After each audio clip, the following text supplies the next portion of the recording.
আমরা এই সরকারকে সুস্পষ্ট বলতে চাই, আমাদের ভাই শরীফ ওসমান হাদির হত্যার খুনের বিচার যদি বাংলার জমিনে না হয়, হাসিনার পরিস্থিতি যেমন হয়েছে, এই বৃদ্ধ বয়সে তথাকথিত নোবেল বিজয়ী ডক্টর মোহাম্মদ ইউনূসকে বলি, তোমার পরিণতিও, তোমার জিল্লতি লাঞ্ছনাও বাংলার মানুষ দেখাবে, তোমাকেও পালায়ে যাওয়ার রাস্তা দেওয়া হবে না।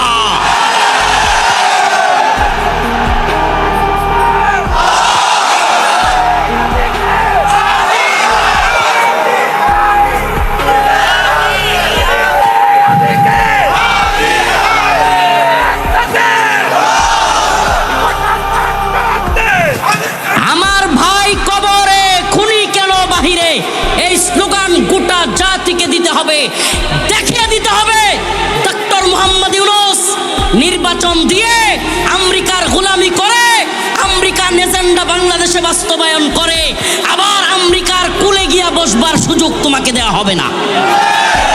একেবারে মেসেজ ক্লিয়ার, বাংলাদেশে হাদি হত্যার বিচার করে তারপরে বাংলাদেশ থেকে তোমাকে যেতে হবে, অন্যথায় এই বৃদ্ধ বয়সে নোবেল টুবেল বুঝি না, তোমাকে লাঞ্ছিত হয়ে দেশ থেকে যেতে হবে। অতএব আমাদের ভাইয়ের বিচার করতে আমি বলবো, আমার ভাই কবরে, আপনারা বলবেন খুনি কেন বাহিরে, পারবেন তো ইনশাআল্লাহ? এই মিডিয়ার লোকেরা তুলবেন, সব ভিডিও তুলেন, আমার ভাই কবরে, আমার ভাই কবরে, হাদি ভাইয়ের রক্ত বৃথা যেতে দেব না, হাদি ভাইয়ের রক্ত, আমার ভাই কবরে। বিচার চান তো আপনারা? না হলে আগামীকাল আপনার সন্তান এভাবে বুলেটের আঘাতে মারা যাবে।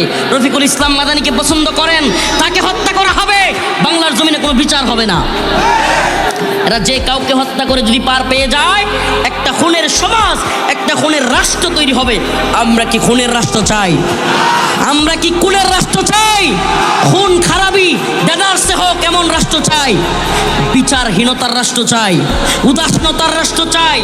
অথচ এদেরকে দেখলে মনে হয় একটা জীবন্ত টকবগে যুবক তার সন্তানকে রেখে এভাবে চলে গেছে, অথচ এদেরকে দেখলে মনে হয়, এই উপদেষ্টাদেরকে দেখলে মনে হয় উদাসীন, এদের যেন কিছুই হয় নাই।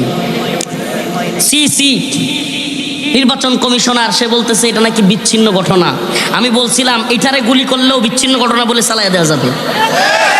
আমরা সুস্পষ্ট কথা বলতে পছন্দ করি, আমাদেরকে শহীদ করা হবে এই চিন্তা আমরা করি না। বুলেটের সামনে, কামানের সামনেও আমরা আল্লাহু আকবার বলতে শিখেছি। আমাদের স্লোগান নারায়ে তাকবীর। আসুক না যত বাধা, যত ঝড় সাইক্লোন, রাসূলের পথে মোরা চলবই, এ জীবন বাজি রেখে দিনের নিশান মোরা বাংলার আকাশে উড়াবই। আসুক না যত বাধা, যত ঝড় সাইক্লোন, কোরআনের পথে মোরা চলবই, এ জীবন বাজি রেখে দিনের নিশান মোরা বাংলার আকাশে উড়াবই।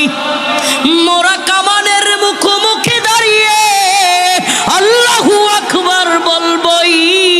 আসুক না যত বাধা, যত ঝড় সাইক্লোন, ইমানের পথে মোরা চলবই। রাজি আছেন তো ইনশাআল্লাহ? রাজি আছেন তো ইনশাআল্লাহ? আমরা বুলেট বোমার ভয় করি না, হামলা মামলার ভয় করি না, জানি পৃথিবীতে আসছি একদিন, মারা যাব একদিন। আল্লাহুম্মা রযুকনা শাহাদাতান ফি সাবিলিক। আল্লাহর দ্বীনের পথে অটল অবিচল থেকে হিন্দুত্ববাদীদের বিরোধিতা করে, আমেরিকার বিরোধিতা করে, গোটা পৃথিবীর তাগুতি শক্তির বিরোধিতা করে, গোটা পৃথিবীর জালেমদের কাফেরদের বিরোধিতা করে শাহাদাতের মৃত্যু আমরা কামনা করি। শহীদের কাফেলায় শরীক হইতে চান তো? শহীদের মিছিলে নাম লিখাতে চলো মুসলিম ভাই, শহীদের মিছিলে নাম লিখাতে চলো মুসলিম ভাই। মরণের স্বাদ পাবে তুমি, এসো না নাম লিখাই, শহীদের মিছিলে নাম লিখাতে চলো মুসলিম ভাই।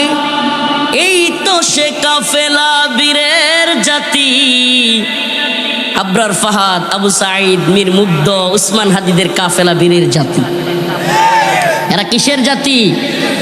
এই তো সে কাফেলা বীরের জাতি, আজও থামেনি যার চলার গতি।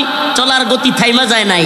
হিন্দুত্ববাদীরা এক উসমান হাদিরে মাইরা চলার গতি থামাই দিতে পারছে? আরো শত শত উসমান হাদির মতো জীবন আমরা দিতে প্রস্তুত। তবুও ভারতের গোলামি বাংলার জমিনে চলবে। এ গোলামি না আজাদি? কয় না রে, না গোলামি? যারা কয় না এরা কি গোলামি চায়? গোলামি চান? আপনাদের বড় দলের বড় নেতা যদি আমেরিকার গোলামি করে, আপনারা গোলামি করবেন? বড় দলের বড় পীর, বড় শায়েখ, বড় আল্লামা, বড় আমির যদি ভারতের গোলামি করে, পাকিস্তানের গোলামি করে, চীনের গোলামি করে, রাশিয়ার গোলামি করে, তুরস্কের গোলামি করে, আপনারাও কি এদের গোলামি করবেন নাকি আল্লাহর গোলামি করবেন?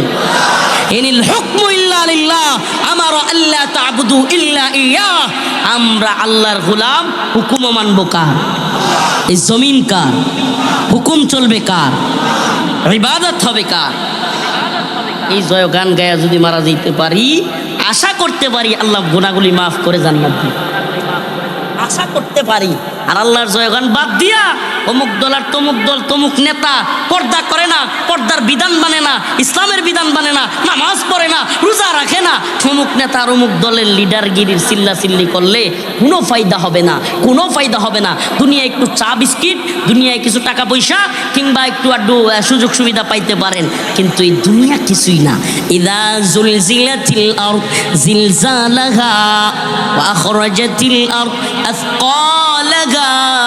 খুনি বলবে আয় হায়, এই জন্য নি খুন করছিলাম, টাকা পয়সা দিয়ে উঠতেছে, সোনা গহনা জি উঠতেছে, রূপা উঠতেছে, সমস্ত কিছু উঠতে থাকবে। আর মানুষজন সকলে তাকায় থাকায় বলবে ওয়াকালাল ইনসান মা লাহা, আমি কি এই জন্যই খুন করেছিলাম? আত্মীয়তার সম্পর্ক ছিন্নকারী আছে না কিছু, বোনের সম্পদ দেয় না, মেয়েদের সম্পদ দেয় না, এরকম কিছু হতবাকা, কিছু বদমাইশ লোক আছে না সমাজে? নারীর অধিকার নিয়ে চিল্লায় এদেশের নারীবাদীরা, আর ওইদিকে আল্লাহ পাক মেয়েদের যে অধিকার দিছে আমাদের সমাজে ওই অধিকারটাই দেওয়া হয় না। আমি জানি না আপনাদের নাটোরে আছে কিনা, আমাদের নেত্রকোণে আছে, মেয়েদের যে সম্পত্তি দেওয়ার কথা ওটা দিতে চায় না।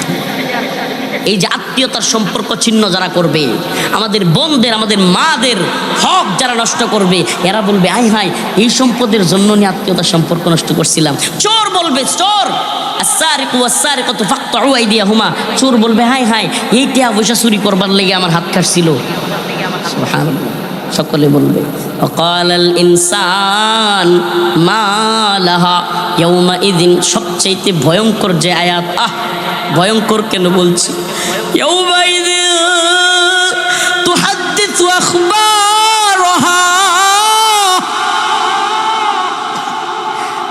জমিন আল্লাহর কাছে সব বলে দিবে, কে কোথায় হারাম কাজ করেছি আমরা, কে কোথায় খারাপ কাজ করেছি, নির্জনে কোথায় গুনাহ করেছি, কোথায় কার সাথে মেলামেশা করেছি, কোথায় বসে নেশা করেছি, কোথায় বসে মাদক সেবন করেছি, কোথায় খারাপ কাজ কোনটা করেছি, জমিন ওই দিন সবার সামনে বলতে থাকবে।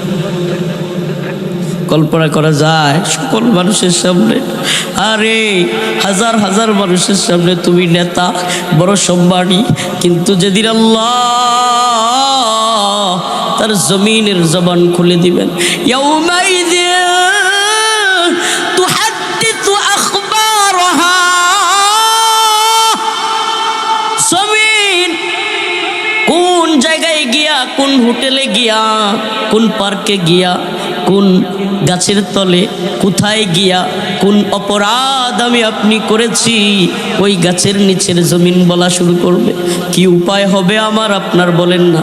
একবার চিন্তা করেন, অন্তর থেকে কান্দেন, আল্লাহর প্রতি একবার মুতাওয়াজ্জিহ হন, চোখগুলো বন্ধ করে চিন্তা করেন, আয় হায়, হাজার হাজার মানুষের সামনে জমিন বলতে থাকবে, এই শাহাবুদ্দিনের ছেলে রফিকুল ইসলাম ওই জায়গায় তো ওই অপরাধ করছে। কল্পনা করেন একবার হাজার হাজার মানুষের সামনে